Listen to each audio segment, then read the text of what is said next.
आज आपको बताएंगे कि मासों में मास कार्तिक मास। इस धरा पर कार्तिक मास का जो महत्व है वह बड़ा अद्भुत है।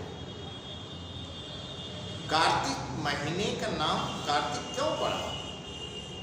ये तो कार्तिक का महीना आता है जिसमें त्योहारों का, आपने देखा होगा कि कार्तिक का महीना आते देर नहीं होता और त्योहार ही त्योहार आ जाते हैं। ये तो बड़ी प्रसन्नता की बात है, त्योहार आना, खुशियों का आना, आनंद का आना, मंगल का आना, सबकी प्रसन्नता आनंद देता है। परंतु यहाँ पर ये जानना आवश्यक है कि वास्तव में कार्तिक का नाम क्यों पड़ा।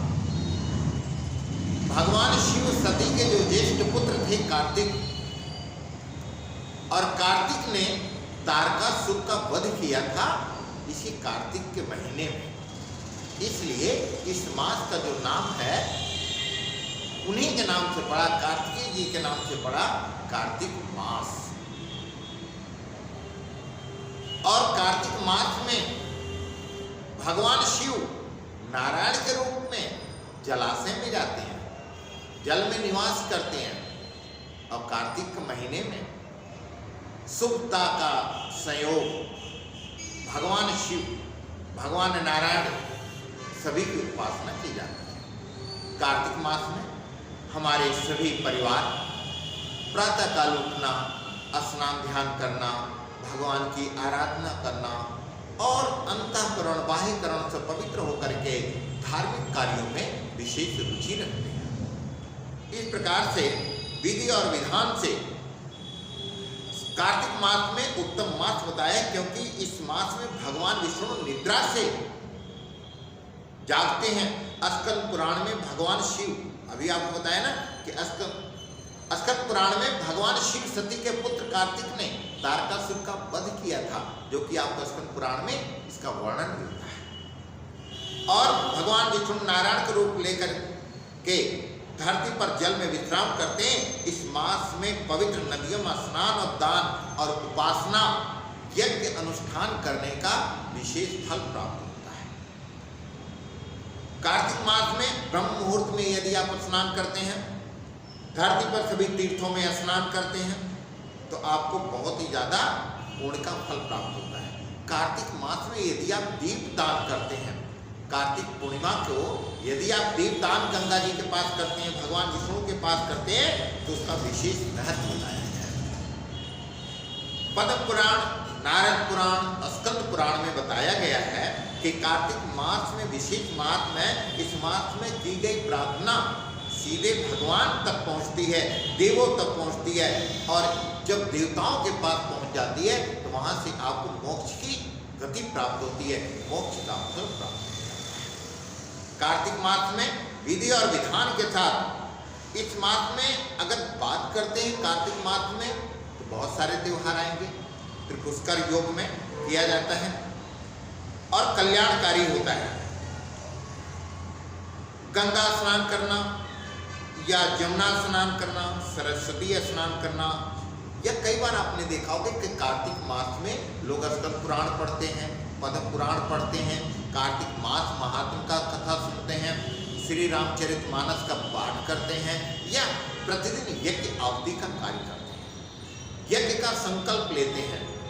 कुछ लोग मंदिर पैदल जाते हैं, कुछ लोग नंगे पैर मंदिर जाते हैं, कुछ लोग प्रतिदिन गंगा में स्नान करते हैं, गंगा को दीप पर प्रज्वलित करते हैं। इस प्रकार से आपकी बात 30 नवंबर 2020 को कार्तिक पूर्णिमा अर्थात कार्तिक पूर्णिमा के दिन यदि आप गंगा पर दीप दान करते हैं, वहां पर गंगा के घाट पर यदि ब्राह्मणों को दान देते हैं, गंगा में कुछ दान पुण्य क्रिया करते हैं, गंगा पर यज्ञ अनुष्ठान का कार्य करते हैं, तो आपके संपूर्ण मनोरथ पूर्ण होते हैं। इस प्रकार से आपकी बार 30 नवंबर को जो सूर्यास्त का शाम का 5:33 से सूर्यास्त के बाद पूर्णिमा काल रहेगा 7:32 तक, और इसमें चावल का खीर निरोगता के लिए होता है।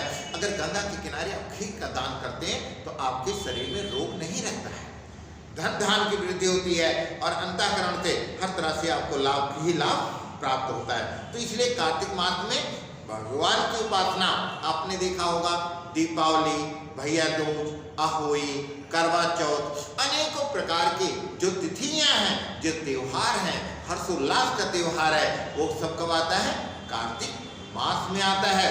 और कार्तिक मास में जब आप दीप प्रज्वलित करते हैं, कहते कार्तिक मास के अंतःकरण में यदि काली गाय का घी मिले या काली गाय के दूध से यदि भगवान विष्णु का आप रुद्राभिषेक करते हैं, विष्णु अभिषेक करते हैं, विष्णु सहस्त्र नाम का पाठ करते हैं, तो आपके जीवन में धन धान की वृद्धि होती है, वंश की वृद्धि होती है, संतान की प्राप्ति होती है और पति और पत्नी में प्रेम होता है।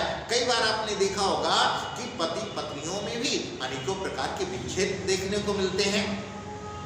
यदि ऐसी अवस्था है तो आप अपने घर में नॉर्थ ईस्ट के कोने पर, उत्तर पूर्व के कोने पर आप वृंदा रख दें, तुलसी रख दें। प्रतिदिन दोनों प्राणी वृंदा में जल देना प्रारंभ कर दीजिए और आप दोनों प्राणियों में यदि छोटी छोटी बातों को लेकर के कोई आपसी नोक झोंक है तो समाप्त हो जाएगी। क्योंकि भगवान, अगर जीवन जीने की कला सीखना है तो भगवान विष्णु के पथ पर चलना तो सीखो।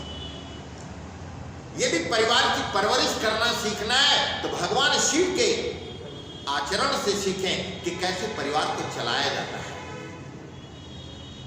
और जीवन में पति और पत्नी का सहभागिता रखना हो तो एक बार कार्तिक मास महात्म का ध्यान करें और विष्णु पुराण का ध्यान करें तो आपको ये पता चलेगा कि कैसे पति और पत्नी का जीवन होता है, किस प्रकार से पति और पत्नी को रखते हैं। इसलिए कार्तिक मास के अंतःकरण में आप भगवान की आराधना करते हैं तो आपके शरीर से शरीर निरोग काया, धन धान की वृद्धि, वंश वृद्धि और मान वैभव सम्मान पद प्रतिष्ठा उन्नति का आपको प्रबल योग बनेगा। इस प्रकार से कार्तिक मास में किया हुआ यज्ञ अनुष्ठान पुण्य कार्य और आप कोई भी कार्य करते हैं तो उसमें आपको लाभ ही लाभ। इस प्रकार से कार्तिक मास में यदि आप कोई धर्म का कार्य करते हैं तो अवश्य ही आपको इसका उत्तम फल प्राप्त होगा। इसी प्रकार से आर्यभट्ट टीवी के साथ परम प्रिय त्रिलोकी झा जी के साथ आप सभी को कार्तिक मास की बहुत बहुत शुभकामनाएं। और कार्तिक पूर्णिमा पर आप गंगा में अवश्य स्नान करें, गंगा पर जाकर के दान पुण्य करें, मंदिर में दान पुण्य करें और अपने बच्चों के भविष्य उज्जवल कामना के साथ में आप भगवान की आराधना करें और आनंद अंतःकरण में ईश्वर आपको परम गति को प्राप्त करें और आप हर तरह से आनंद मंगल गान करके अपने जीवन में एक नई खुशियों के साथ नया समागम करें। यही भगवान से प्रार्थना करते हैं। आप सभी को जय माता दी।